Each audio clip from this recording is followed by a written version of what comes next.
谢，哎，谢谢大家，谢谢，哎，好像刚才没有见到我一样。哎，很开心啊，今年不用比赛当老友了，做脱口秀真好哈，年纪轻轻就可以倚老卖老啊。我和付航今年迭代了去年的老友啊，去年的老友庞博横向调动为主持，去年的主持喜提毕业啊。脱口秀也搞降本增效了啊！老友的作用呢，其实就是稳住老观众，衬托新演员，托举他人，献祭自己，老友记嘛。所以大家能听得出来啊，现在的出梗已经有一些调皮了啊，这就是我今年的喜剧风格啊，笑不死风啊，我就会讲那种观众会笑，但又不至于威胁你们生命安全的笑点。你们听完之后，统一的反应都是哈哈，笑不死。当然，如果我这么控制还是太好笑的话，那就说明姜还是老的辣。要是真不好笑的话，那就说明姜乃是你们的辣。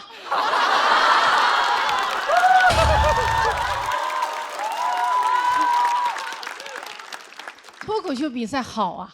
啊，我们每年来这里，带着自己最好的段子啊，最大的野心和最严重的心理问题，一顿厮杀，最后只有一个人会含笑上岸，而其他所有人都将大获失败，或者小获一些不为人知的失败，就是那种啊，你还上过节目啊的失败。哎。太残酷了啊！残酷的就像这个世界上其他任何一个行业一样啊。但人呢，又没办法不比，就连我们今天能坐在这里瞎比比，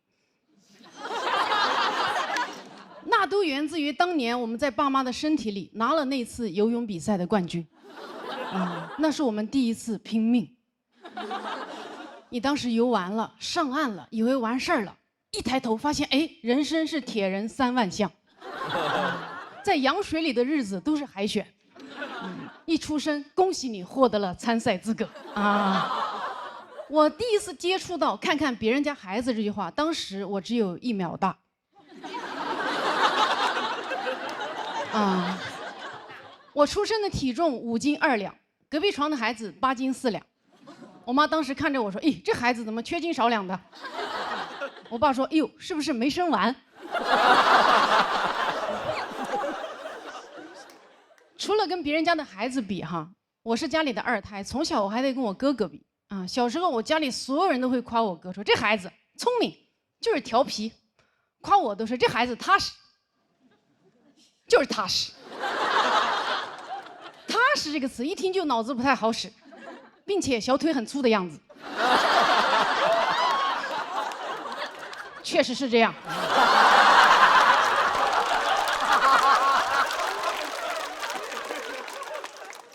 踏实这个词啊，从不单独出现啊。从小我就知道，踏实肯干懂事是我的核心竞争力。小时候上山砍柴，我哥非要不走路，他非要我奶奶背。我奶奶看着我，我说我不用背。我奶奶说小鹿真乖，比你哥懂事。于是我奶奶背着我哥，我背着柴。我好开心啊，我赢了啊！我既懂事又有柴。哎。我奶背人，我背柴，我哥好惨，人财两空，笑不死。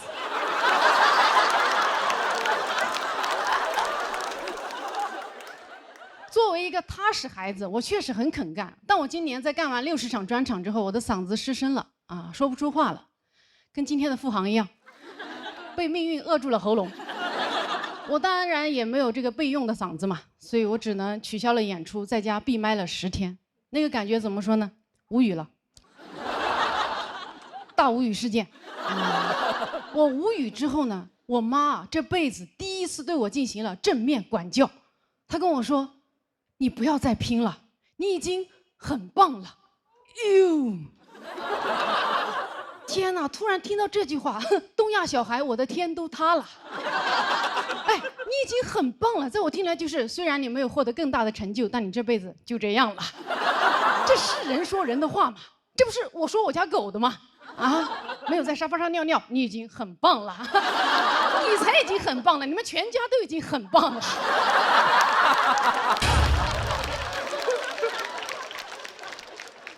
我这才哪到哪儿啊？哎，我妈吓得我都开始反省了。我想呀，到底是什么事情让我的父母突然放弃了我？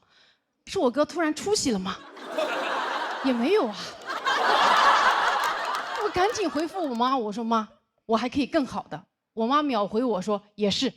啊，你现在生个孩子比啥都好啊！你看你哥啊，书读的不多，但现在2个孩子都这么大了。我说我看我哥啥，2个孩子都是我嫂子生的，你带的，我看我哥过得有多爽。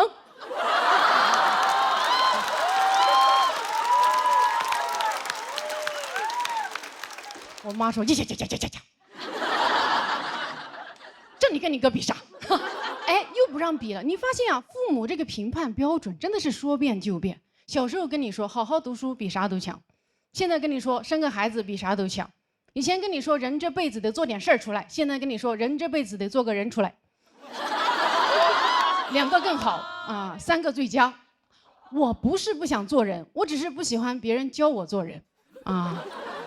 我现在确实也想生小孩了啊，但我想生小孩不是因为我觉得生个孩子比啥都好，而是我觉得生个孩子怀着孕来比段子，比啥都好。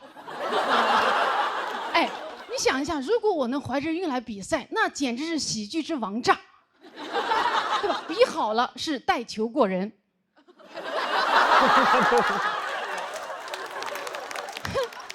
没比好那是其他演员没有素质。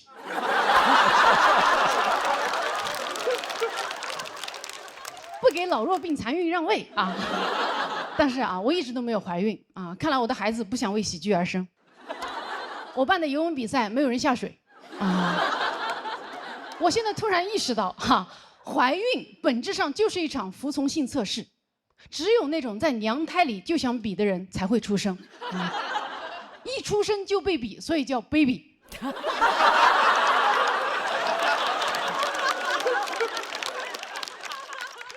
现在知道我优化掉哪位老友了吧？王建国的大业后继有人了。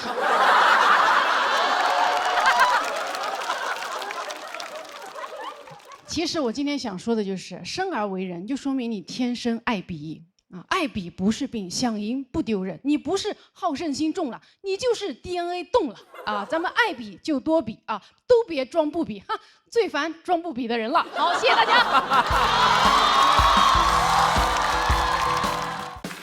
大家好，我是宋万博。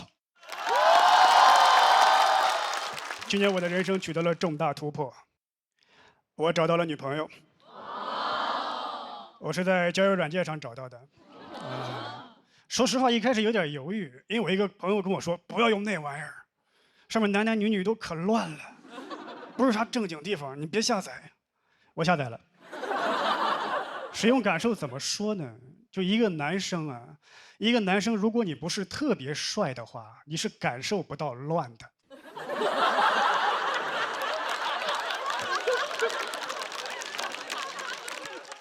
我用了1周，这哪乱了？挺正经的呀。我都加了一个考研群了，每天打卡背单词。我跟我朋友说，这跟你讲的不一样啊。他说有没有想过是你的问题？我说是我不好看吗？他说难看。就你长得太正了，你特别像我们教导主任，不想找你谈恋爱，只想找你背单词。我说你说这个简直荒谬啊！他说对 ，ridiculous。哎，我平时背没这么顺呢。还有你长得有点朴实，我最烦朴实这个词，因为朴实意味着土。每次有人说我朴实，我都会想起一个山村老大爷捧着个筐子，水果滞销，帮帮我们。我想谈恋爱，帮帮我吧。但我得承认，虽然我长得朴实，但我心里并不朴实。我不是我这张脸的人，只是长成了这个样子。我就这么说吧，很多男生心里头都住着一个渣男，只是被他糟糕的外表锁住了。当然也有些没锁住。我坦白说，我在交友软件上，我看过男生。我想法很简单，我就想看一看是谁在乱。谁有资格乱？我印象最深的是一个20左右的男大学生，他照片就是一般是在卫生间的镜子里，拿着手机对着，另外一只手把 T 恤撩起来，塞自己嘴里。坦白说 ，T 恤我也有。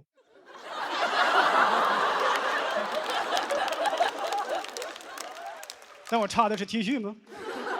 我要是把 T 恤撩起来，特别像30天减肥的第一天。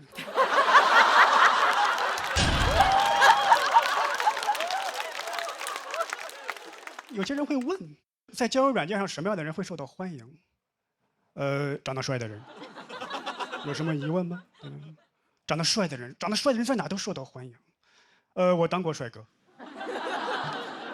我不帅，但是我当过帅哥。我就是当过。就去年，我大姨来北京了，当时我还没有女朋友，她问我有对象了吗？我说没有，长这么帅没对象。这句话暖了我一整年。我6岁那年，她也这么夸过我，暖了我30年。去年到期了，又给我续上了。我衷心希望我大姨长命百岁。但我真正体会过帅哥待遇是20年前了。当时呢，我是一个转校生，高中嘛，而且20年前流行一部偶像剧叫《王子变青蛙》，有人说我像那个男主角明道，还有人说我像阮经天。像不代表帅，像2大帅哥却不帅，感觉像是集2大帅哥缺点于一身。但在我们学校传遍了，还有一个 slogan 说台湾省2大帅哥强势登陆河南。会有女生手牵手来看我，你能想象他们希望有多大，失望就有多大，一失望就会撒气儿。一般是练体育的女生打头阵，一脚把门踹开，那个像明道的人出来，我看一眼。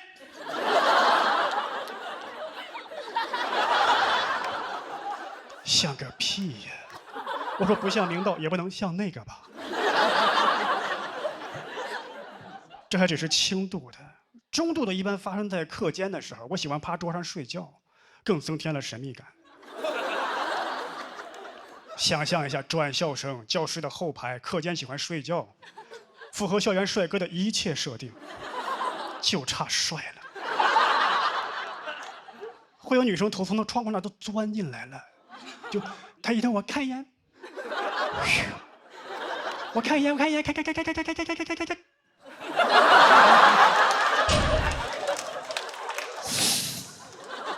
我谁把气门芯扒了？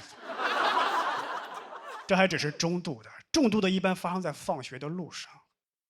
放学路上，我走着走着会突然听见后边有女生冲到我前面，这样。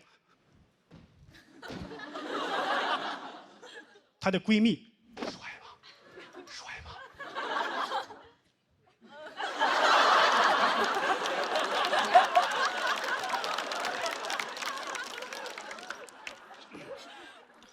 关键是我招谁惹谁了。但我也不怪他们，我觉得要怪就怪那个第一个看完我失望回去那个女生。你失望的回去了，你也不告诉别人，感觉我被全校的女生都骂过了，对吧？她看完丑死了，一点都不帅，丑死了。别人问长得怎么样？我觉得还可以。这不是我喜欢的类型，你们去看吧，没准喜欢呢。丑死了。后来我打听了一下是谁在造这个谣，说我们班有一个女孩，她特别喜欢看偶像剧，当然她只是说我长得像，但是造成那个后果，我要报复她。我报复她的方式非常极端和残忍。我说她长得像刘亦菲。你们可能不太了解，20年前刘亦菲在男生心目中是什么地位，相当于20年后刘亦菲在男生心目中的地位就没变过。我也让你尝一尝被大家轮番唾骂的滋味，但我忽略了一点，就是这个女生啊，首先人家底子好，其次呢，就是当时男生的审美啊，很容易被舆论操控。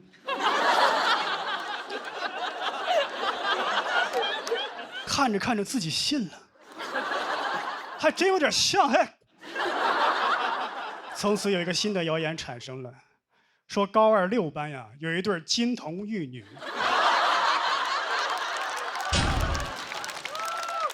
明道和刘亦菲。刘亦菲不错，明道有些 ridiculous。那就说到这里，感谢各位。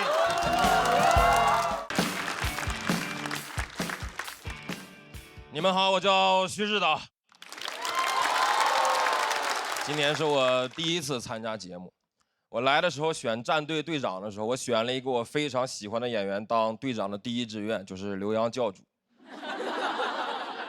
因为我很希望跟他能一起在那里并肩作战。并肩作战了15分钟，被打下去了。我本来想让队长好好领导我，我现在想办法捞块牌子捞队长啊。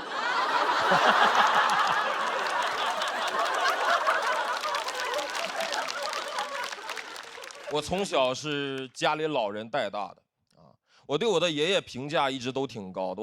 我觉得我的爷爷姑且可以称之为是个慈善家。就主要的这个慈善方向是这个缅北这一块就我的爷爷在被诈骗这一块就是天赋异禀，可以说是老天爷骗他饭吃。因为他身份太特殊了，我的爷爷是一个专攻于草书的书法家，名字叫徐德伦啊。就如果你们真的好奇的话，就等下演完出你们可以去搜他啊，但是你们不要去骗他。因为我马上就要讲到别的骗子是怎么骗到他的，这些都是吐槽我爷爷，不是跟你们介绍我爷爷的使用方法。因为我爷爷是一个民间老艺术家，他很渴望自己的作品能够被大家认可，骗子就会拿捏这个心态。比如我爷爷经常会花重金买回家里一些你一听这个世界上他就不该存在的奖项。前段时间家里多了一个奖状，叫中华书画4大魁首，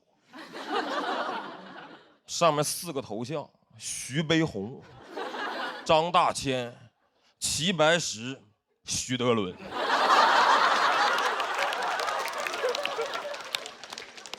4个头像，就1个彩色的。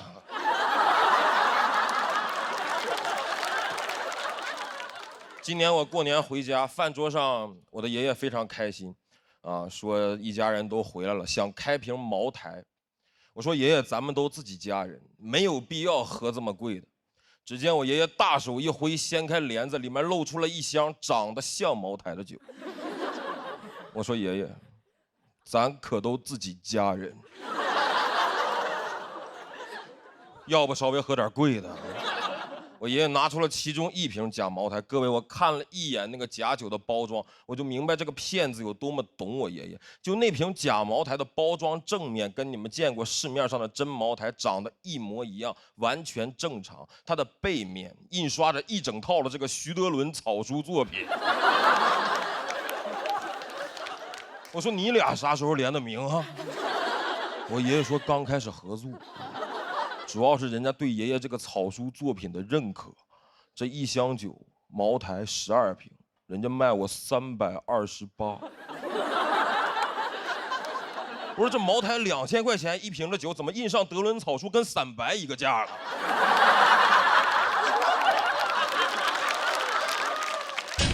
这是对你德伦草书怎样的认可啊？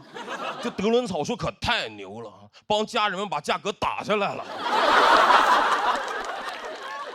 我不想伤他的心，我还是陪他稍微喝了一杯。就朋友们，我平常也是喝过点白酒的，但我真没喝过假酒。假酒那个味道和口感，我当时尝了一口，我说怎么这个封面上这个草书它是渗进去了吗？茅台啊，我第一次喝出了墨香型。我爷爷还让我评价，他说孙子，你看爷爷这个草书在酒瓶子封面上写的怎么样？我说爷爷，从味道上来看，你写的绝对算是入木3分了。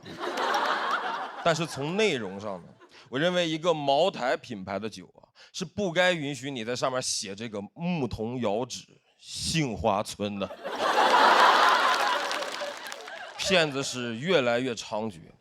2023年，我的爷爷在老家接到一通电话，表达了对他书法作品的肯定，说希望我的爷爷可以交点报名费去北京写书法，要炒作他。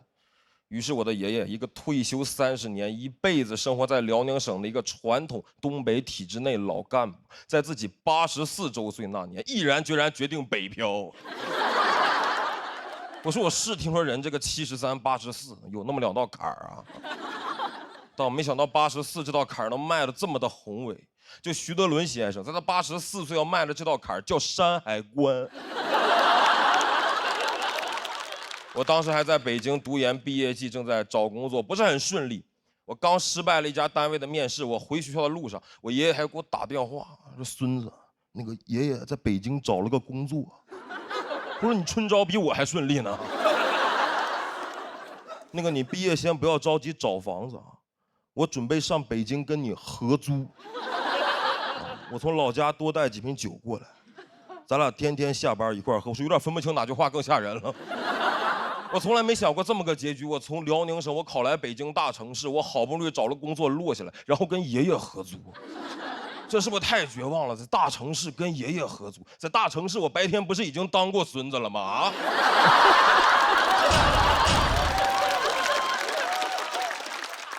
跟爷爷合租，各位你们有人跟爷爷合租过吗？你都没法跟你的合租室友拎着合租室友之间该立的合租规矩啊，用到爷爷身上太不合理了。你说那个爷爷啊，咱俩不能用同一个 WiFi 啊，咱俩上厕所得排队，还有最重要的，未经我允许，你不能私自带我奶奶过来过夜。但我尝试稍微理解了一下我的爷爷，其实老年人希望自己有价值。我爷爷就是很希望努力能让自己的作品火，想挣点钱给我买房子。但他现在在他这个方向，就是越努力，我离买房越远，我离合租越近。骗子最过分的就是这点，他会利用老年人的这种亲情。他那个骗子直接就跟我爷爷说，只要你愿意来北京啊，把这个钱交了，我就会炒作你，将来你1平尺的书法作品就能在北京买1平米的房子。我爷爷听完，现在拿着那个笔和纸就要来给我弄套房子。上一个这么有底气的书法家呀，叫神笔马良。我说咱是不是太敢信了啊？1平尺好几万，你按他这个说法，我爷蹲地上在那写，比印钞机都快。我爷就鲁迅笔下的老黄牛不过如此了，喝的是假酒，写的是真迹啊。你感觉宣纸想升值都该给我爷爷用，蔡伦造纸就是为了德伦用纸。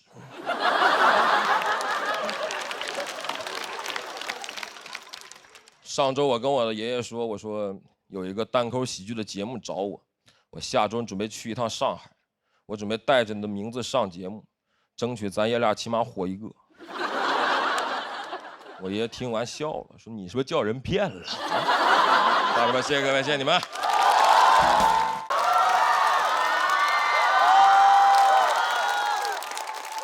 Hello， 大家好，我是杨宇。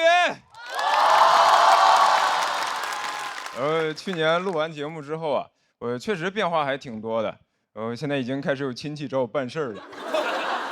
我上个月突然接到一个电话，跟我说：“翔宇，你表哥被抓了。”我一问，说是因为我哥开店不小心收了一笔诈骗的赃款，要配合调查，现在被抓到了上海，联系不上。然后问我说：“翔宇，你看能不能找个人去看守所把你哥弄出来？”我听完直接懵了，我上哪儿找人去？我在上海认识的全是脱口秀演员，屁用没有，只会幽默。我要是问他们，你们有什么路子能去看守所吗？说咋的？你想去看守所演出啊？那你去不了，那里明星太多了，你咖位不够。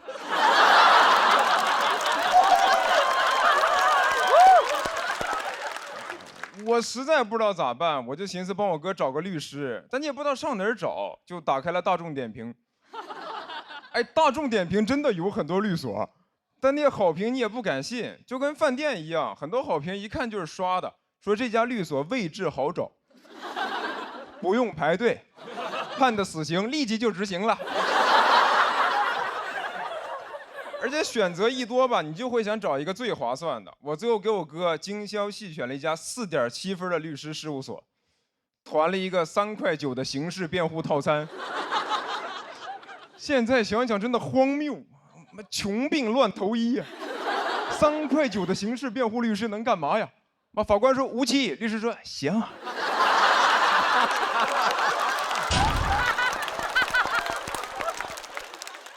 我哥在那儿，我到底犯什么罪了？贫穷。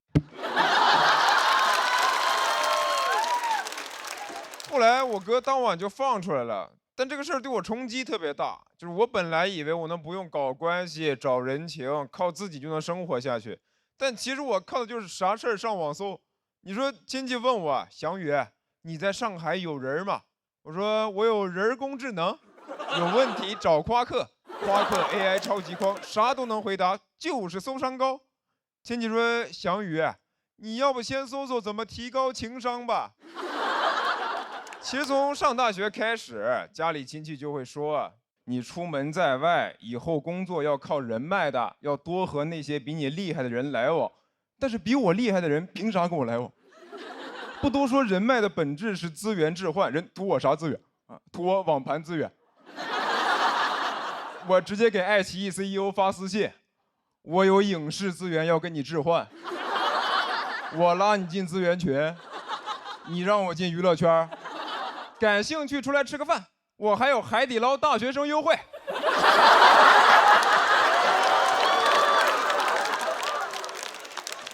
但是我现在能意识到吧，有些事儿你只靠自己确实很难办。我去年刚来上海的时候看过一次病。就我脚这里烫伤一块，然后一直化脓不好，你上网查贼吓人，说会发烂发臭，然后截肢。但是有烫伤科的医院呢又特别少，我一看号至少要等1个礼拜，我说那不用看了，直接截肢吧。喜剧之王单脚记。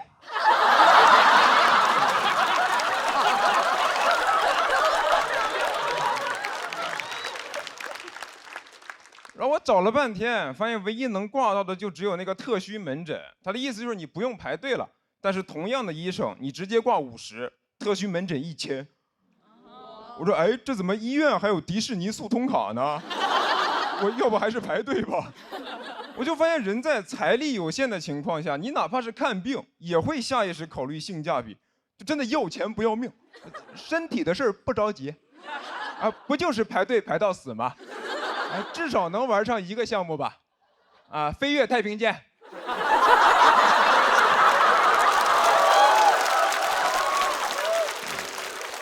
然后我就问我上海的朋友说，怎么看病能更方便一点？他们就跟我说，那就找人呗，啊，我不用排队，我哥是肿瘤医生。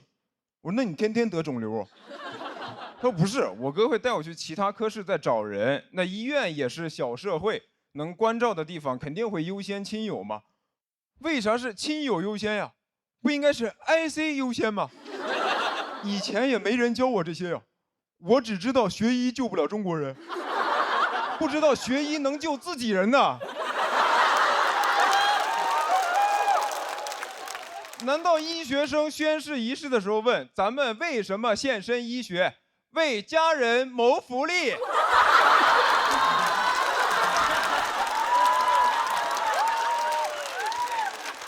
哎，我说实话，我也不怕你们笑话。就是我以前觉得我不想搞关系，是因为从哲学上讲啊，就是人想要公平，那我自己也得先做到吧。那这样我就算过得再差，但我至少是个好人吧。但我现在觉得，这不就是精神胜利法吗？就啥都没有，但是贼有态度。因为你现在想要过得好，你要么就有关系，要么就有钱。但我就是2样都没有，空有一身正气。但是嘴硬，我没钱，也没关系，都没事儿，好人一生平安。谢谢你们，我是翔宇。哎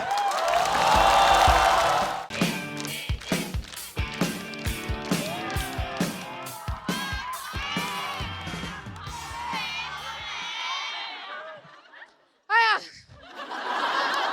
这1年来呀，也是红气养人了。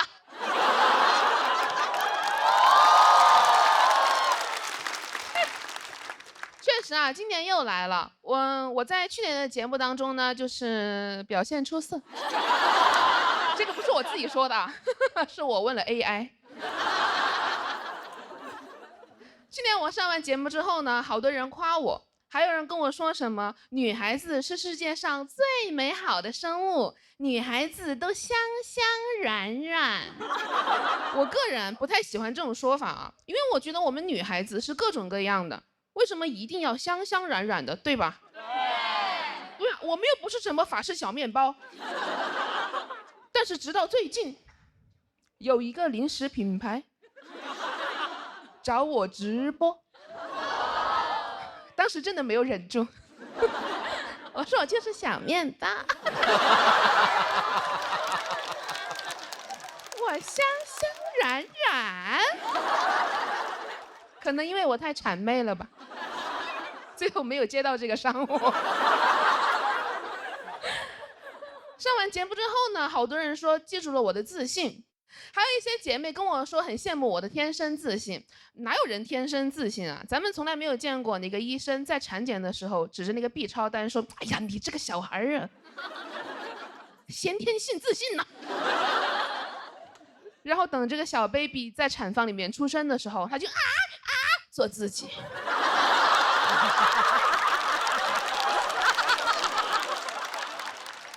我是从小到大都很胖的，所以我不是天生自信，我就是天生胃口很好。哇，真的，我的胃口好到什么程度？当我第一次听说开胃这个概念的时候，大为震撼。我说啊，胃还有闭上的时候呢？你们还得叫他开门吗？你们怎么叫啊？你说喂喂喂喂喂。给胃叫生气了，胃说第一。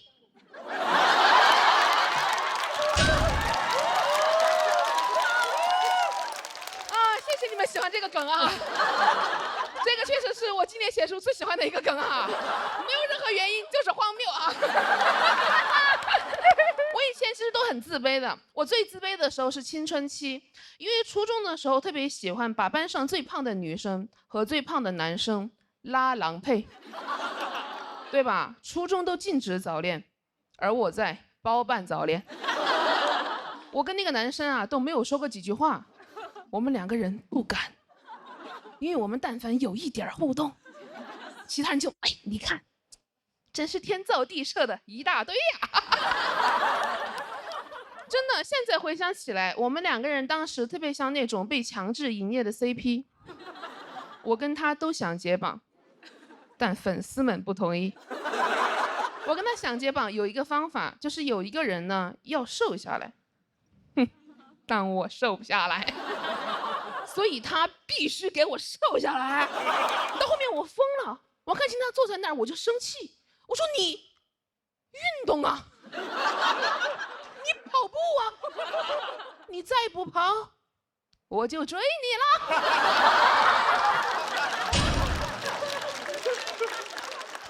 你不跑我就追你了。同学听到磕疯了，哇，他逃，他追，这一大堆，好，都懂啊，都是磕过 CP 的人。但这个说实话不是我当时最害怕的，我当时最害怕的是体检称体重。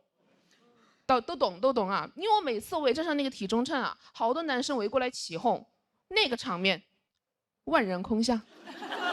那会儿就已经像女明星了，但其实那个体重秤更像女明星，我像她的保安，因为是我在，别看了，走，我们称老师不拍照。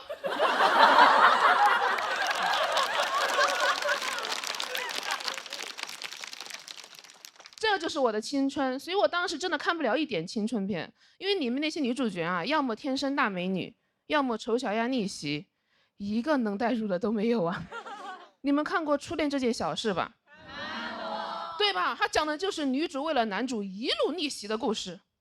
但你们可能忘记了，女主角有一个胖胖的闺蜜，她也有自己的 crush。我当时带入她看了半天，结果看到她一直在帮女主追男主，我真是恨铁不成钢。我说小胖龟呀！你就没有自己的男人要操心吗？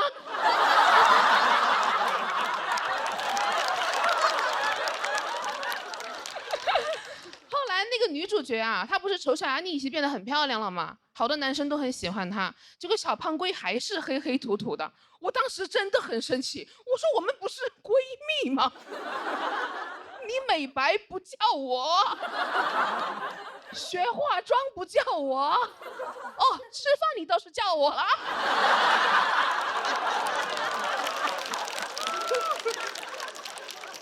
而且你还不吃，能不能管一下我们普通人的死活好不好？哎，能不能给我们普通人拍一个青春片啊？真的，能不能至少给我们造个梦，对吧？如果让我拍，我就拍里面那个女主角，她也胖胖的，什么都没有，但她就是很自信，因为她身边的人都很正常友好。比如说，当女主和班上最胖的男生走在一起的时候，其他人只会说：“哎，你看，真是一对普通的两个人啊。”当女主体检称体重的时候，围过来一圈男生当她的保安，说谁都别想看她的体重。旁边医生说：“啊，我也不能看吧。”当女主因为有了 crush 开始身材焦虑、饿到晕倒的时候，闺蜜递过去一个小面包，说美丽没有天花板，你看你多香香软。而且为了男人不值得，因为没有4菜1汤的爱情，就像一盘散沙，风一吹就不好吃了。我朋友听了我的这些设想啊，他说你说的这个不是青春片，是《舌尖上的中国》。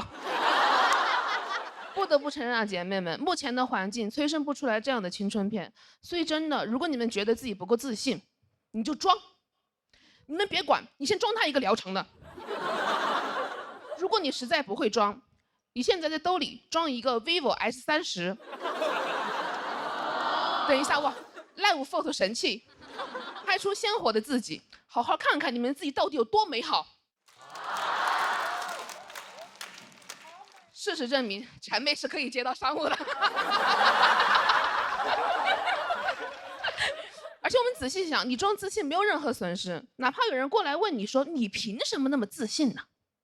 不要理他，掉头就走，因为你确实不知道为啥。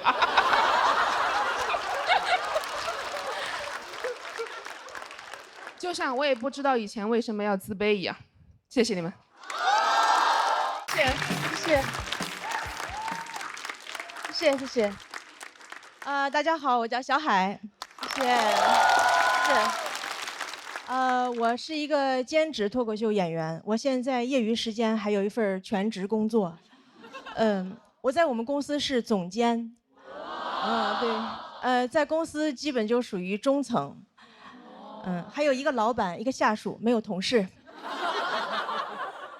就这老板还要天天开会跟我们讨论公司未来的发展战略。公司一共3个人，啥战略？一会儿排成人字，一会儿排成一字。我们公司真的特别小，有多小呢？我们租那个写字楼以前是个酒店，我们公司就是个标间儿。而且它该有的没有，不该有的却有很多。我们公司没有打印机，却有一个浴缸。浴缸里还堆了很多杂物，什么吃的喝的。有一天客户来了，老板当着他面跟我说：“你去浴缸里给客户拿点水。”前2天我下属还辞职了，我们公司连群都没有了。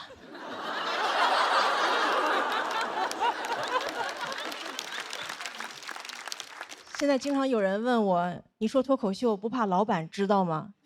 我不怕，因为你看我有2份工作，我们老板有4份。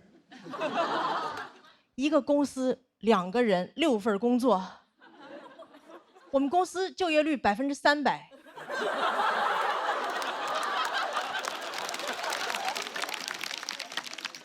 你要想实现就业率100%，还得雇4个街溜子。我们公司就我一个全职员工嘛，前2天老板又雇了个兼职，是兼职 CEO。听说过吗？兼职 CEO。你们哪个公司 CEO 年薪是日结的？平时我都不太敢给他打电话，因为害怕他还有什么别的兼职。我怕我打电话，我说老板有个文件需要您签字，老板说一会儿签，等我送完这单。不光公司奇葩，老板还经常跟我提很多奇葩的要求。哎，你们能相信吗？前2天我老板让我值日。我说值日是不是应该轮流值日？我没见过谁一个人值日，一个人那就不叫值日，一个人那就叫保洁。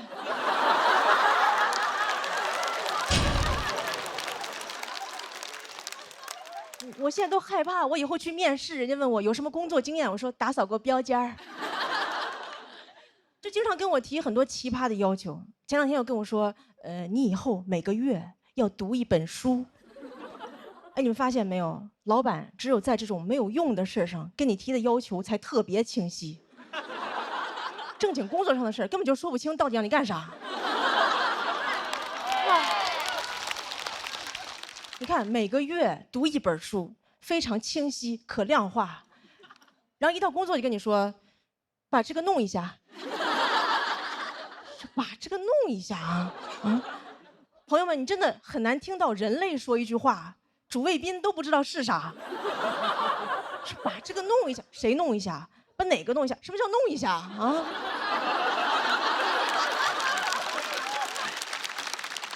就这句话，老板可以让我干任何事儿。老板就算让我杀人都可以说把这个弄一下。然后前2天老板又要给我降薪，他居然跟我说，你去起草一个自愿降薪协议。我说怎么你要给我降薪，协议还得我自己写啊？你要勒死我麻绳还得我自己编？你这就相当于潘金莲跟武大郎说，大郎煎药了。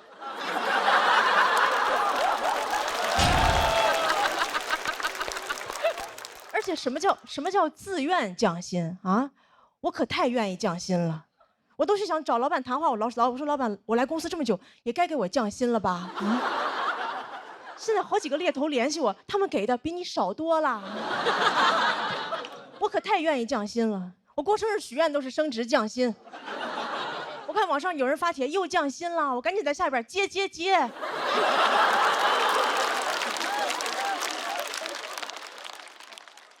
然后前2天老板又要给我降薪，这一次他居然要给我转成兼职。我说我不缺兼职。然后他跟我说了一句话，我才知道什么是真正的霸道总裁。他跟我说，虽然我给你转成了兼职，但我希望你不要有别的工作。我说怎么，您还要给共享单车上锁啊？不过降薪也有一个好处，我发现老板跟我说话都客气了很多。以前老板就是跟我说你这个不行，现在跟我说你这个不行哈。我说那不行的话，那你把这个弄一下。哎呀，但是我也没有其他的办法。老板给我降薪，我就只能把老板写成段子；老板给我降薪，我就给你们带来欢笑，这就是降本增效。谢谢大家，我是小海，谢谢大家。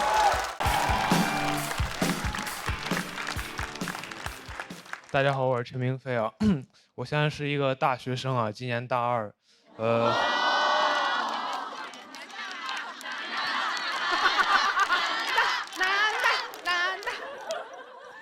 现在心情怎么说呢？就是马上要期末考试了。我念的是中文系啊，我发现有时候我很难跟人解释说我们这个专业它究竟在学什么。就有一次我印象很深刻，我坐火车上学嘛，路上很无聊，有一个阿姨就说：“小伙子，你大学学什么的呀？”我说：“阿姨，我学中文的。”阿姨说：“那你学的挺快呀。”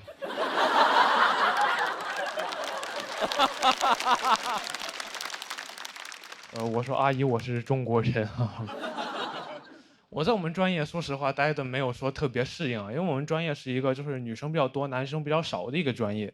我记得有一次我参加学校举行那种跳长绳比赛，进了我们队的微信群，发现就好像只有我一个男生。那天体委在群里说的是老婆们集合了。我说这儿还有一个人类呢。体委可能没反应过来啊，说别人都没意见，怎么就你有意见？但后来那天活动现场，他发现确实是有一个男生啊，所以那天我们夺冠之后，他发的朋友圈里就表现了对我的尊重。他说我和老婆们和陈明飞取得了冠军。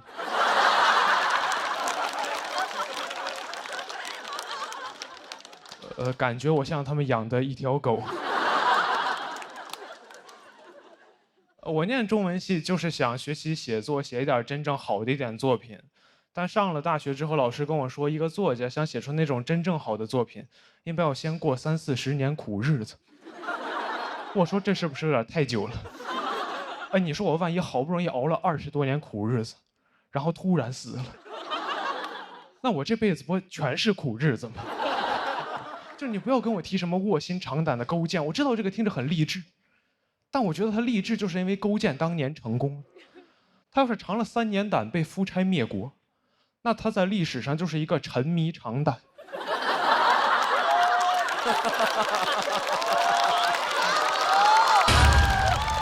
导致亡国的变态了。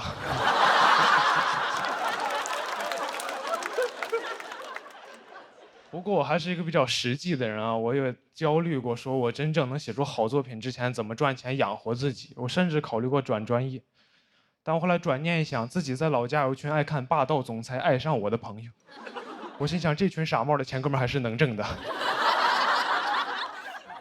一个作家这么一个几千年的行业，它能有什么问题呢？然后我大2那年呢 ，AI 会写小说了。我当时的感觉就像，我感觉自己像那种晚清刚进宫的太监，一个阉人。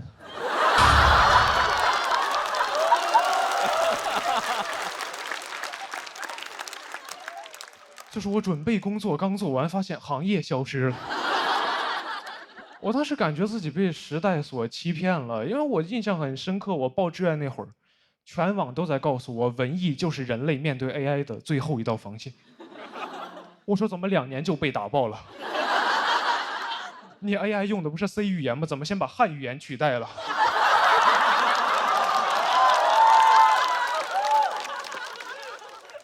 你这个 C 该不会是 Chinese 的意思吧？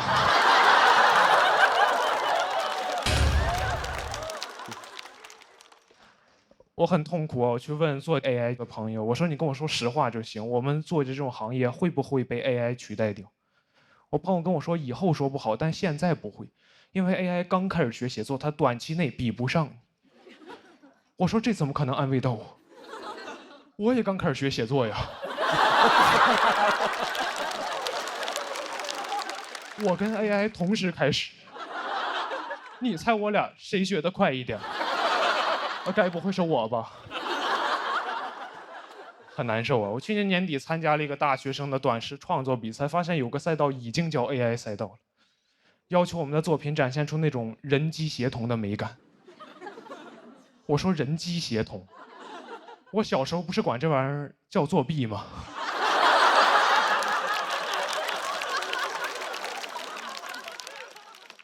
我记得我小学那会儿看着有同学考试那会儿拿手机搜题，人机协同，轻轻松松拿高分。我辛辛苦苦做半天拿个中等的成绩，我都安慰自己，我说陈明飞没事，你现在累了一点，但你培养了能力，长大你比他们强。长大发现人机协同才是真正的能力，就感觉像另外一个版本的卧薪尝胆，就是勾践尝了3年胆，发现夫差让别人消灭了。人轻松了，苦白吃了，在历史上还是一个沉迷尝胆的变态。我当时就感觉相信了很多年的道德信仰就是崩塌了。我去听了我们学校一个 AI 应用伦理的讲座，那个讲座上老师就明确说了，你用 AI 帮你写小说、写文章、发杂志肯定是不对的。我说哦，至少还可以，至少象牙塔还支撑着我原来的道德观念。那天有一个提问环节，有个学生问老师：“我确实没有用 AI，但很多周围同学都在用 AI，我不用我不就比不过他们吗？我心想，老师这个人一直太不坚定了，你赶紧说他骂他，点醒他。老师说咱们先把后面的摄像机关一下。老师跟大家分享一点真东西呀。老师说这个 AI 刚开始发展没几年，很多相关规定都很灰色，所以老师觉得吧，只要没人管，你就随便用。我说什么？我拿你当教父，你跟我玩碟中谍？哎，那我刚刚辛辛苦苦那1个小时听的是什么东西呀？是用来解锁正文的广告吗？我那天明白了一个道理啊，我感觉就是伦理道德这个东西啊，它就很像摄像机，它能约束人性的丑恶，但也能关。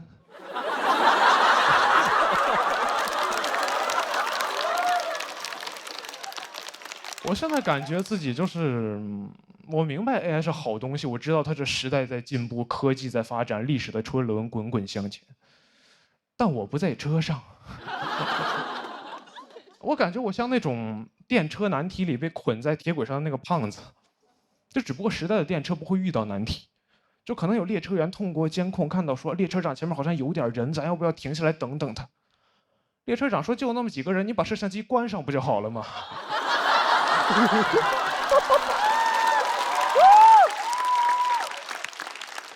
就看着那个车越开越近，我旁边的朋友就会问陈明飞：“咱们现在怎么办？”我说：“我自横刀向天笑，去留肝胆两昆仑。”他说：“那我先上车了。”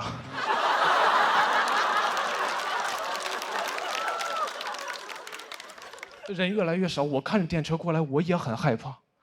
我就躺在那儿，我说：“等等，这还有个人类呢。”他说：“别人都没意见，怎么就你有意见？”谢谢大家。好，大家好，我是二维码啊。我有一个儿子，5岁了，最近不太喜欢他，因为他非常的肥胖，咱也不知道为什么。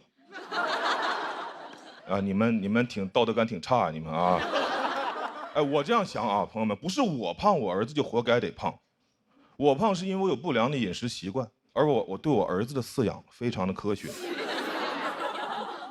他上幼儿园之后就住在我妈家，周一早上起来，我妈给他做好了早饭，他吃完了早饭送去了幼儿园，我就知道了这个人呢得吃早饭。到我单独带他，我就带他出去吃早饭，我每次都确保他吃的一口都再也吃不进去了，把他送进幼儿。哎，我觉得我是一个就是有责任感的父亲。我这样做2年多的时间，最近他上幼儿园大班了，我偶然的得知他们幼儿园呀有早饭。我说完了，你知道你做的多可怕的事情吗？当一个人从3岁开始，每天吃了早饭就去幼儿园，到了幼儿园就吃早饭，就会在他脑海中种下一个坚定看法，说这个人呢就得吃2顿早饭。当你有了一个儿子，你就会发现事儿太多。那天我回家，我发现我儿子在幼儿园让人打了一顿，这是很多男人不能接受的事情，这是他们人生的底线，但是我可以接受，因为我觉得我儿子嘛，他毕竟不是我本人。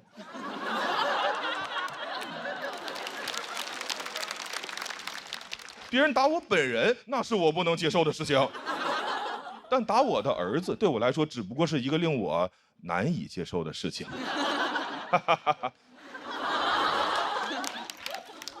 我花费了一些时间接受了下来。我说那明天我送你去幼儿园吧，你别让打一顿，你不敢上幼儿园。他说明天不用上幼儿园了，因为老师说他受伤了，得在家里边歇2天。这是我不能接受的事情，这是我人生的底线。我作为一个5岁孩子的父亲，我对他唯一的要求就是给我尽可能多的去上幼儿园。朋友们，世界上为什么会有幼儿园？咱们花那么些钱去雇佣一个机构，当然是让他们去干那些咱们自己不爱干的工作。我要是特别爱带孩子，我儿子能上幼儿园吗？哎，朋友们，而且孩子啊，需要幼儿园吗？孩子需要父母，是父母需要幼儿园。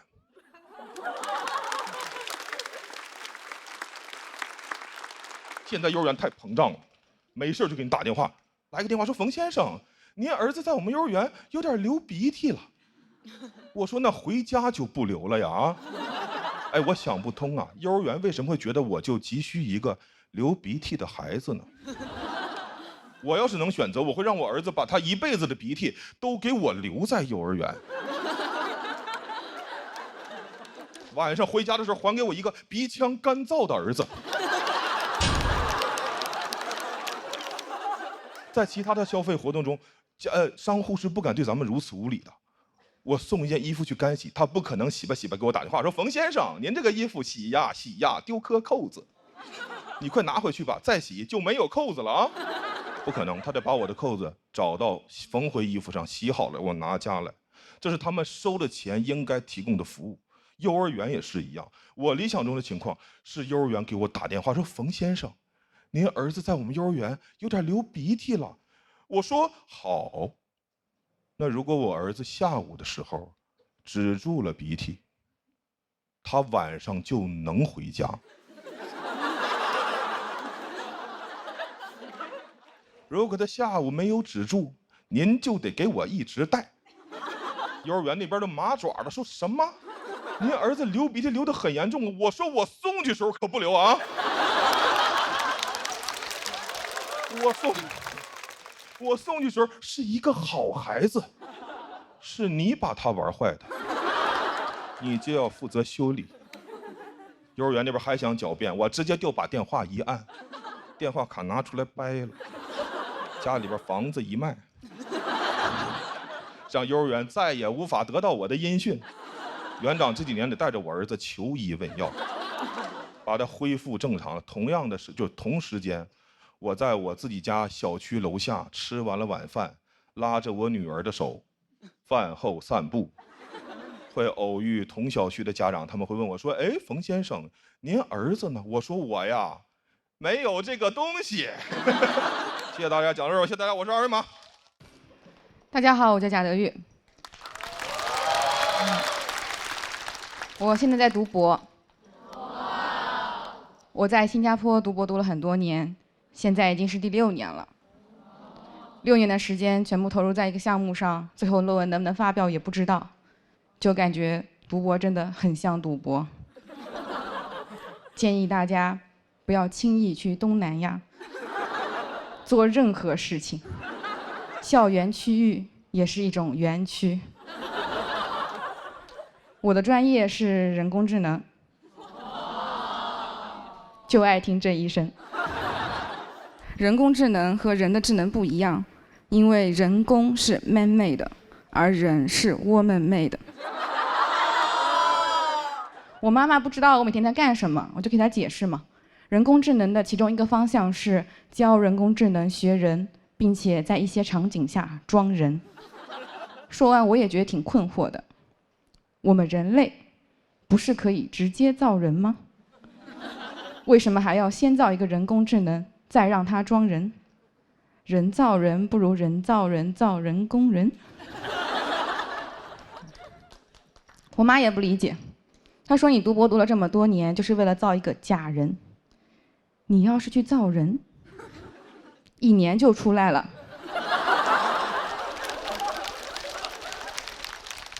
现在小孩都会打酱油了，6年你都能造6个了。我说妈，咱家应该也不需要这么多酱油吧？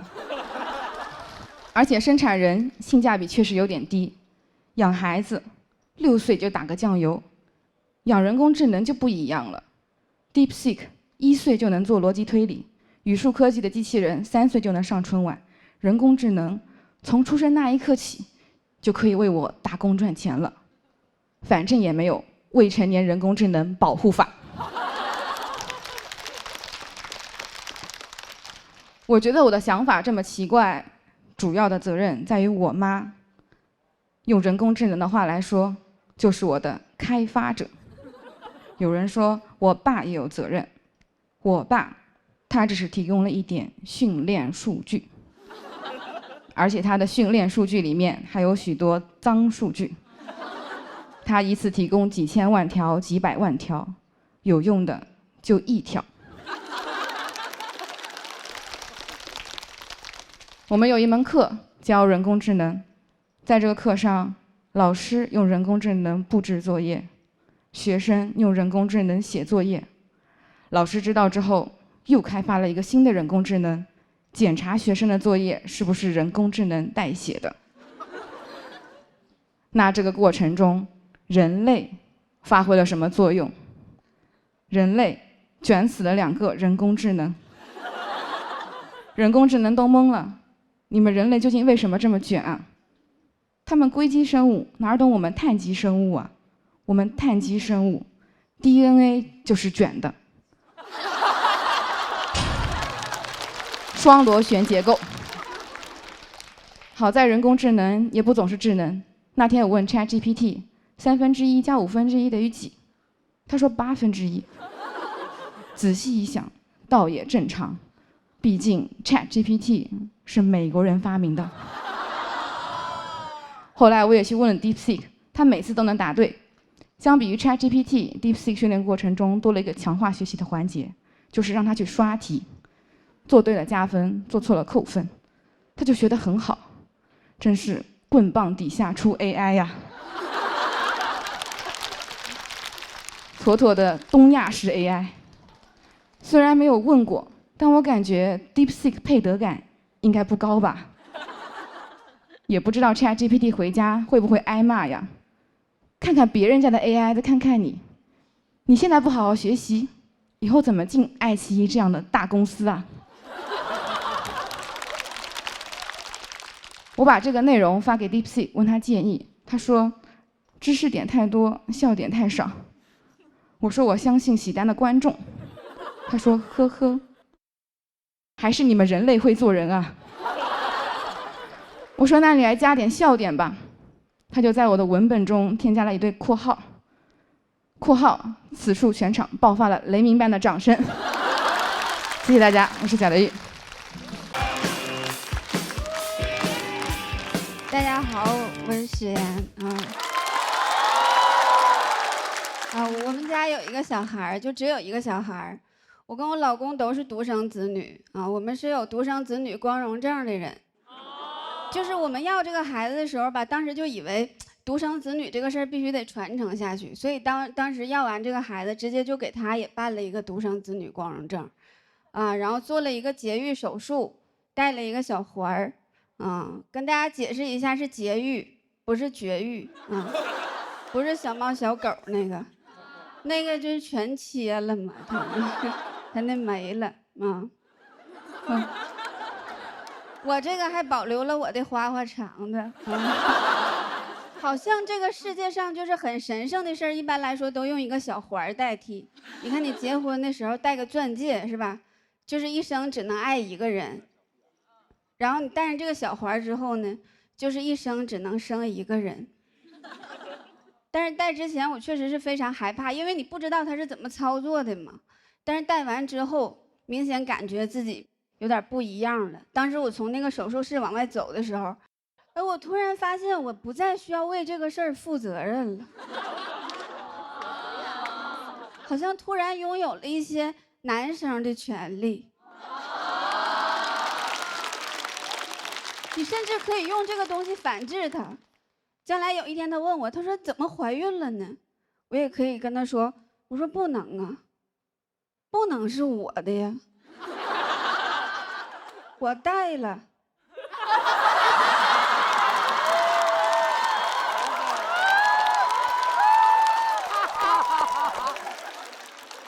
当时医生就跟我说，他说这个东西能管10多年但是戴上没2年就开放3胎了。然后婆婆就跟我说，她说赶紧生吧生3个，生3个光荣。我说妈，这把能定下来不啊？上把我都熬印了。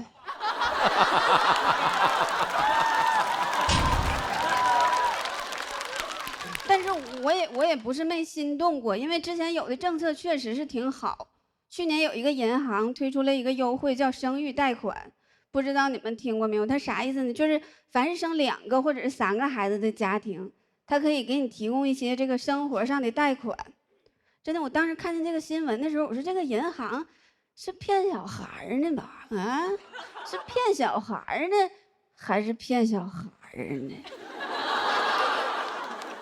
你就感觉这个孩子在肚里的时候，就有一些小鹅带的血统了。我说这玩意儿行啊，以后这孩子都不用脐带跟妈妈连了啊，都用小鹅带了。完了，将来你要是还不上这个钱了，银行就能把孩子带走。真的，你就去看去吧，就是每隔一段时间，什么生育假又延长了，抚养假又延长了。真的，我现在不要2胎，我就总觉得这个事儿后边还有大的，我怕我要早了，要赔了。但是我婆婆就特别着急，她就跟我说：“她说你赶紧要吧，那个孩子多了好，孩子多了吧，热闹。”我说妈，以前也不知道你喜欢热闹啊，喜欢热闹的话，我要俩，是不？你也别闲着，你也要俩，要我再给你第2套方案，是吧？我有个朋友，他3个孩子是3个不同的爸爸。哎，那生活想想就得老热闹了。你看3个爸爸，能带来6个爷爷奶奶，加上他爸他妈，正好8个老人，2桌麻将，完这仨小孩斗地主。我喜欢热闹，给人家整的跟那个棋牌社似的，是吧？这家多热闹！天天回家一推开门，咱这棋牌社的名就叫老人与孩。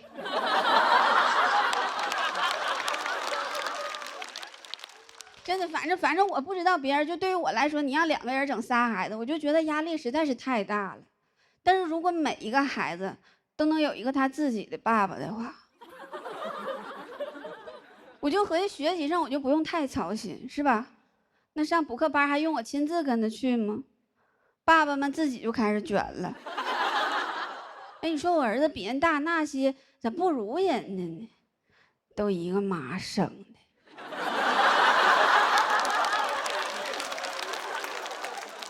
爹不行。反正就刚才都是闹玩的，就这个事儿，就是还是得看自己的情况。就1个也行，但是你觉得3个，你要是有精力照顾也挺好。反正我家里有一个，我是够呛了，现在都要命了。再来2老公，我真照顾不过来了。反正真大岁数了，精力允许，法律也不允许了。讲到这儿吧，谢谢大家。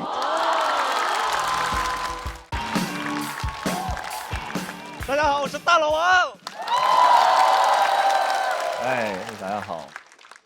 发现这个线上线下还是不太一样的。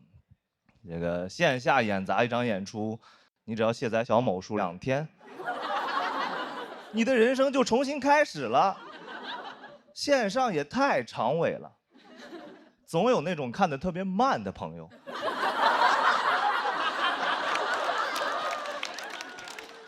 有那种最近才看到第2期的，给我发私信，说大老王，你是最棒的。我说不是，付航是最棒的，我是第32棒啊。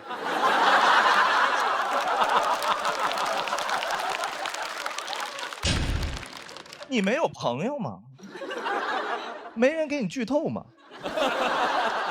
小某书不猜你喜欢吗？你买咖啡送付航贴纸的时候，你不好奇吗？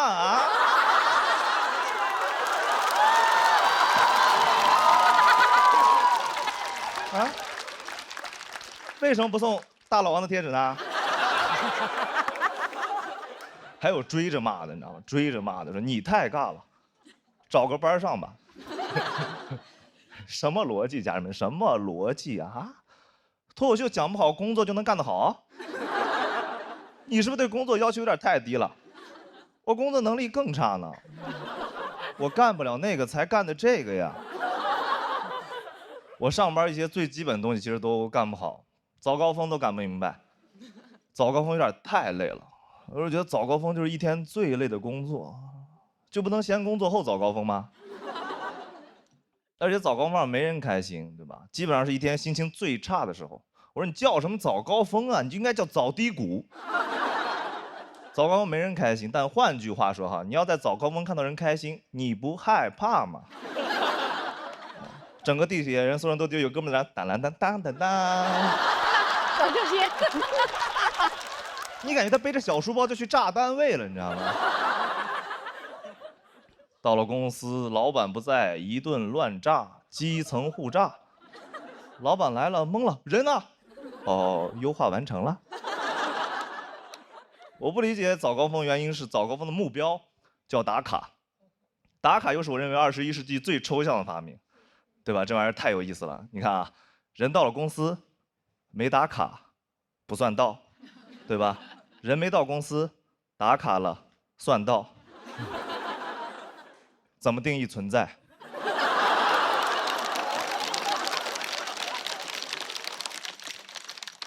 证明打卡就变成了一天最重要的事情。人就是活几个瞬间。我以前老板还跟我说过那种公司福利，说公司以后不打卡了。不打卡就更神奇了，不打卡你就不知道什么时候下班，不下班就没法定义什么叫加班，太妙了，忙了一天跟没来一样。我说，哎呦，老板你可真好，为了给我们取消加班，把下班取消了。我其实最不理解的，原来公司福利就是公司那种打车福利。我们原来公司7点下班，但是9点打车报销。附近所有公司都是9点打车报销，大家都卡点下班打车，然后就出现一个盛况：如果你8点59打车的话，自己花钱，司机秒接单；如果你9点打车的话，就排队1小时，但是免费。这就是我每天忙了一天以后，要遇到那种最具体的问题，到底是省25块钱还是省3个小时？这是我每天遇到的最具体的快车难题。就这种情况，还有人说公司福利好。我有个朋友在字节上班，天天给我炫耀字节，天天挂嘴边字节。他主要炫耀他们公司有个福利，就是房补，就是租房补贴，住在公司30分钟以内，1个月给1500，很好。但我觉得没必要天天挂嘴边我公司有房补。我说这玩意儿是挺好，但这玩意儿有这么厉害吗？你知道以前长工住地主家都免费吗？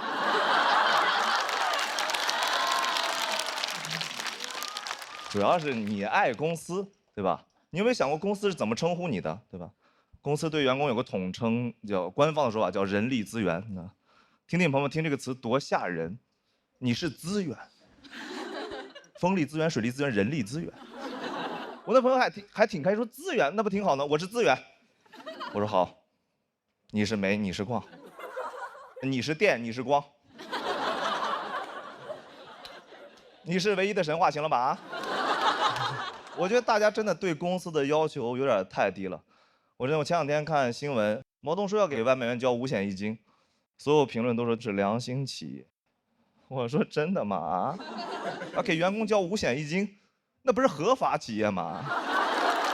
我们之前对资本家要求太低了。哎呦，我们老板超好。都不违法，而且你有没有想过，没有5险1金的日子里，其实外卖员每天是很辛苦的，对吧？担惊受怕，一天到家以后啊，吓死我了，又是无惊无险的一天。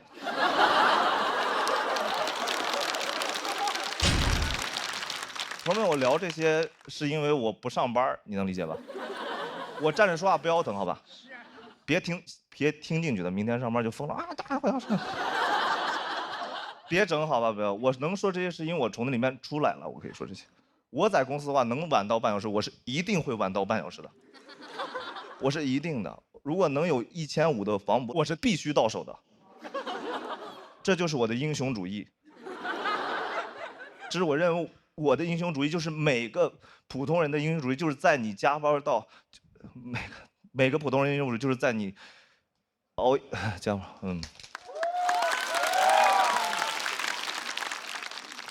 就是在你熬夜加班到晚上9点以后，依然选择等公司打车下班。谢谢大家。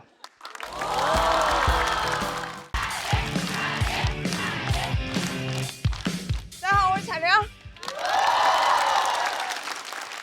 我是一个网红，但我发现网红现在不是一个好词儿，不信咱试试啊。大鹏导演最近是不导了一个新电影，叫什么来着？长安的荔枝。长安的荔枝，挺好，对吧？咱们把网红放进去，长安的网红荔枝，一听就不是什么好大棚种出来的。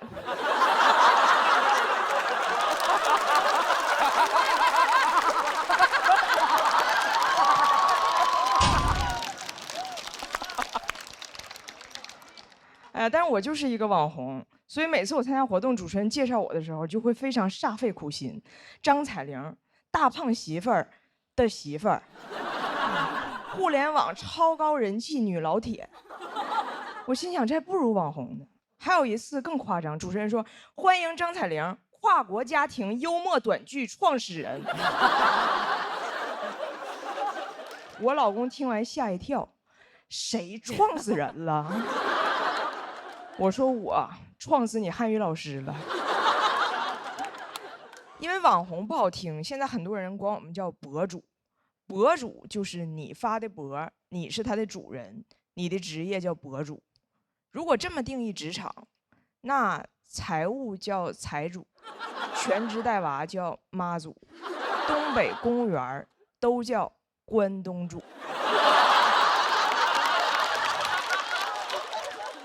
作为短视频博主，收获了非常多的点赞，所以现在很多人问我，彩玲短视频到底有没有流量密码？我今天说句掏心窝子的话啊，你别想那些歪门邪道，你就踏踏实实沉下心来，嫁个精神病。我妈第一次刷我视频，看还有这么多赞，非常不理解，她说咱国家年轻人是不是精神压力大呀？怎么专挑着精神病当网红呢？我说有的国家精神压力更大，还选精神病当总统呢。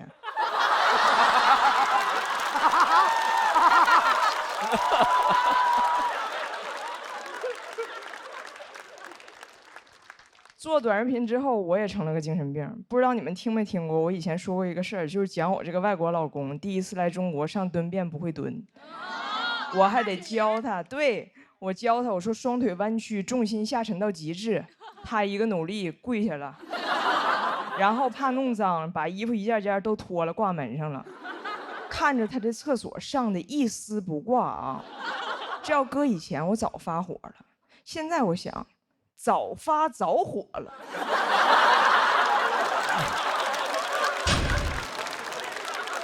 多好的老公啊，自带流量，他要能掉里头就更好了。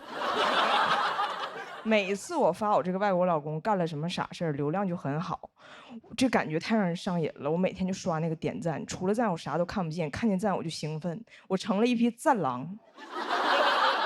但如果发别的内容，流量就一般。为了这个事儿，我还找了一个网红前辈去请教。我说从长远考虑，我应该写点什么内容呢？前辈问为什么考虑长远？短视频的核心是什么？是短视。网红是什么？大家想听啥你就说啥，这叫网红。我说那如果我就说我想说的，不管大家听不听呢？他说那个叫网课。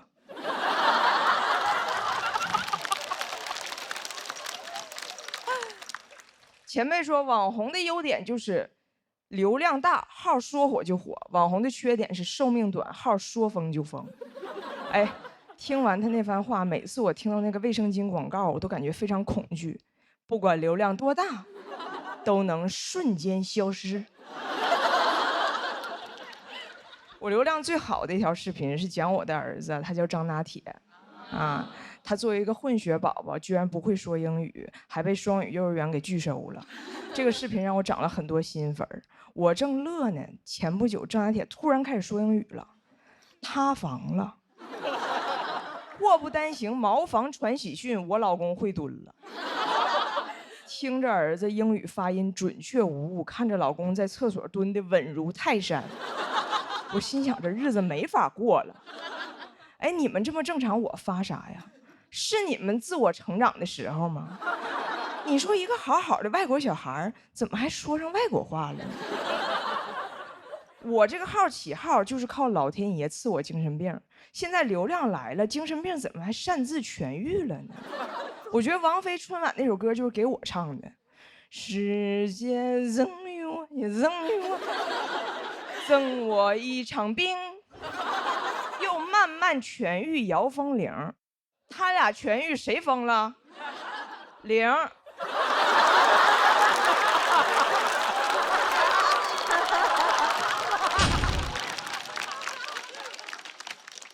我都没敢跟家里老人说我是网红，我爷是听邻居说的，问我啥叫网红啊？我说这么解释吧，电视上给你演的叫明星，手机上给你演的叫网红。我爷说，那你啥时候能从网红变明星呢？我老公说，现在呀，投屏。哎呀，每个网红都想被人记住，也都想向家里人证明自己是可以被人记住的。所以第二天我爷去沈阳看病，我就非要跟着。我说爷，一会儿上火车你就能看到，网红跟明星一样，有很多人认识我，非常的风光。结果那天在火车上根本没有人瞅我。马上到站了，终于有个大姐啪嚓打我一下，哎，你是那个张？我心想，证明自己的时刻到了。大姐说，你是张铁林。哎，不对，那是皇阿玛，那是皇阿玛。你别说啊，我能想起来，你别说，我能想起来。然后她转身开始打她老公。哎，老公，他叫啥来着？他叫啥来着？我老看他，你帮我想一下。哎呀，他有个儿子，他儿子可荒诞了，可愁人了，网友都拿他儿子玩梗。他叫啥来着？她老公说啊，我想起来了，我想起来了，想起来了，他叫那个向太。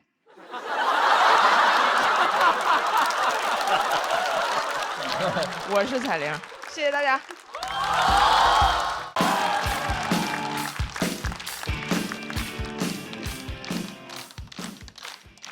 大家好，我叫段小川。谢谢大家，谢谢大家。简单自我介绍一下，我是一个北京人啊，但我其实不是那种地道的京爷。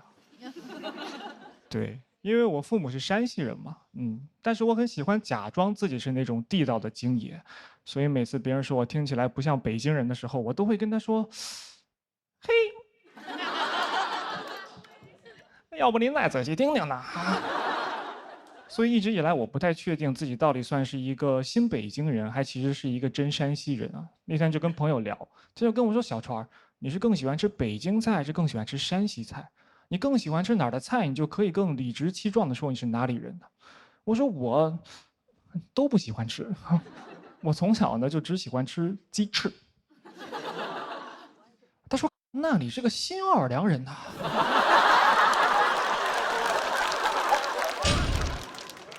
我这朋友是一个大傻子，而我的父母其实是在考大学那会儿考到了北京，然后就一直扎根到了现在。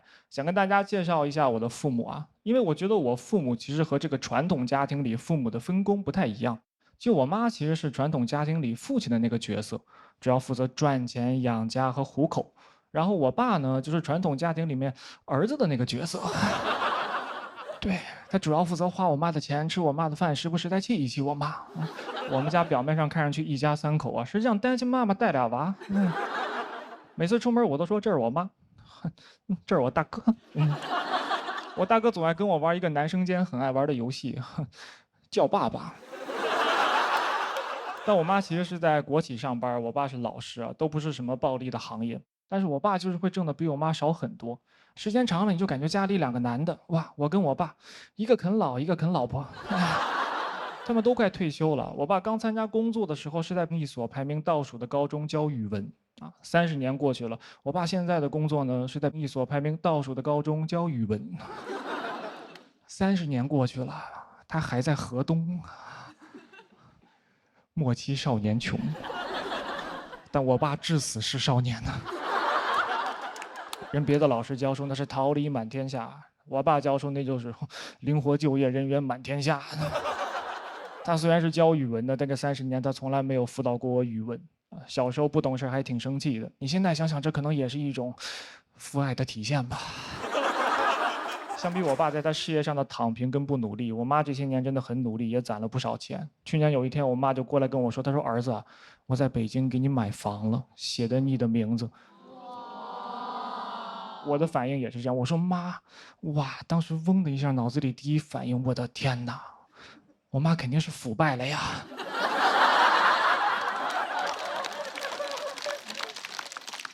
你在国企上班，哪来的钱在北京买房呢？啊，咱们国家现在反腐反这么严，怪不得写我名字呢。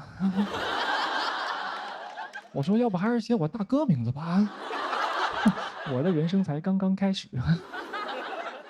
我很担心这个房子的来历，我就旁敲侧击地问我妈，我说妈，咱家那房子他买的干净吗？我妈说啥呢，儿子，我这个找大师算过了，那片地特别干净啊。我说妈，我问的不是家里面的风水，我问的是家里的流水。然后我妈跟我解释，她其实是在2010年那会儿，管银行贷了100多万买了一套房子，前几年涨到700多给卖掉了，才买了这个新房子。我听完以后也大为震惊，我说妈哇，你当年眼光这么好，怎么看上我爸的呢？那我妈说嗨，投资嘛都有看走眼的时候呢。所以我很感谢我妈。大家常说父爱如山嘛，但我真的觉得在很多家庭里面，母亲才是那座真正的高山。我真的很感谢我妈，让我在北京拥有了一个可以遮风避雨的地方。我现在甚至心态都发生了一些变化，你们知道吗？我之前一直觉得我可能就只是一个出生在北京的普通孩子哈，现在有了房之后，我觉得我就是一普通的我们北京孩子呀。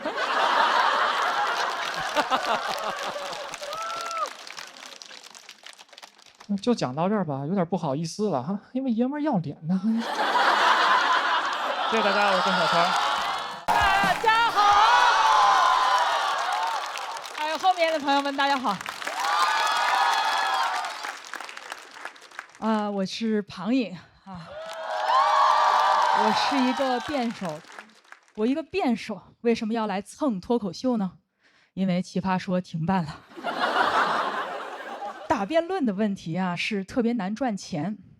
我给你们举个例子，你们就明白了。我前一段时间参加了一个辩论赛，我的立场是：爱美对于女性来说是一种不自由。我站在舞台上振臂高呼，与其反思自己，不如指责结构。场下掌声雷动，就像现在一样。然后我就接不到美妆广告了。所以今天我借着脱口秀的舞台问一句：我现在爱美还来得及吗？而且我觉得吧，辩论的商业模式有问题。你看人家脱口秀多红火，又有线下的演出，又有这个进大剧场。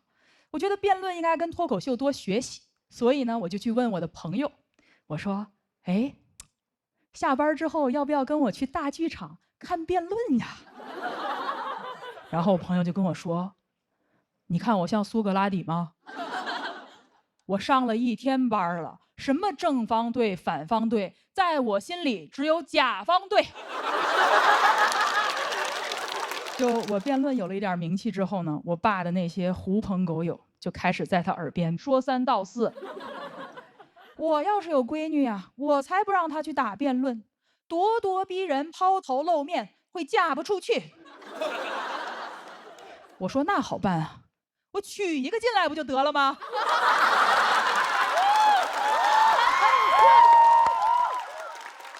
欢迎你们的儿子来入赘。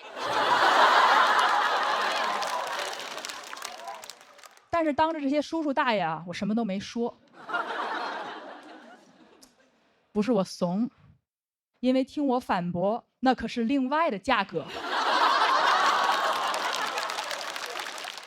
他们怎么老想把我嫁出去呢？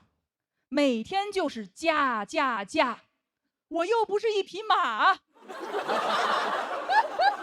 听见谁笑了没有？这是我的脱口秀小姐妹跟我说，一定要说一个谐音梗，歃血为盟，算是入圈了。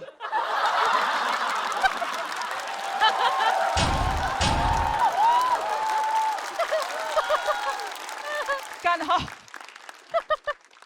而且能嫁出去一定就是好事儿吗？我曾经在亲戚家遇到他们家保姆阿姨，中年女性，独自在大城市打拼。这个家里从看孩子、做饭、打扫卫生，照顾完小的，照顾完大的，里里外外都是这个阿姨。我就跟她说：“我说阿姨，您在这儿多辛苦啊，您不想家吗？”阿姨说：“傻孩子，这些活儿阿姨在家也得做呀，还没人给钱。”我当时就想，人还是得有工作，我还是得上班，因为不但有工资呢，还有晋升途径。我就没听说过哪个妈妈从妈妈升为了资深妈妈、主管妈妈、大中华区总妈妈。所以其实这么多年我都在上班，当时录完《奇葩说》我就回归职场了。但是在我工作了这么多年之后呢，我发现现代职场其实跟传统婚姻非常非常的像。比如说，以前结婚要改姓，现在入职要改名。以前改成张氏、王氏、屈臣氏，现在改成 Lisa、Sarah、Katusha。以前叫我们恪守妇道，放到职场里就是好的，收到。唯一不一样的呢，是以前生不出孩子要打入冷宫，现在是生完了孩子，公司会把你打入冷宫。时代呢，还是有一点进步的，现在是此处无声胜有声。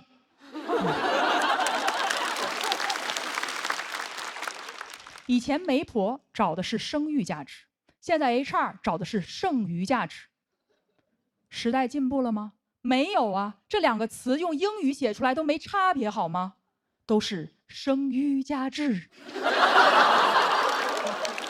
而且婚姻和工作呀都靠不住，老板要换人的时候会说，让我们给年轻人多点机会。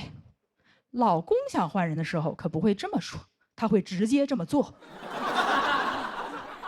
这就是为什么呢？我这个上班的辩手还要来学习脱口秀，因为我觉得脚踏两条船那都是不够的。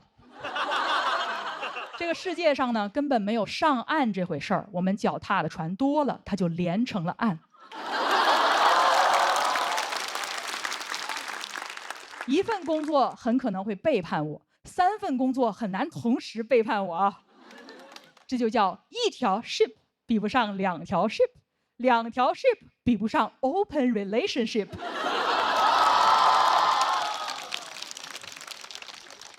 女人不能总围着老公和工作转，因为那叫公转。我现在专注自转。我想吃饭啊，现在我都不上桌，我就端个碗自转。我看到哪个桌上有饭呢，我就转到哪桌去吃。我今天吃到了脱口秀这碗饭，我觉得很好吃，希望大家多多支持我，让我多吃几口。谢谢大家。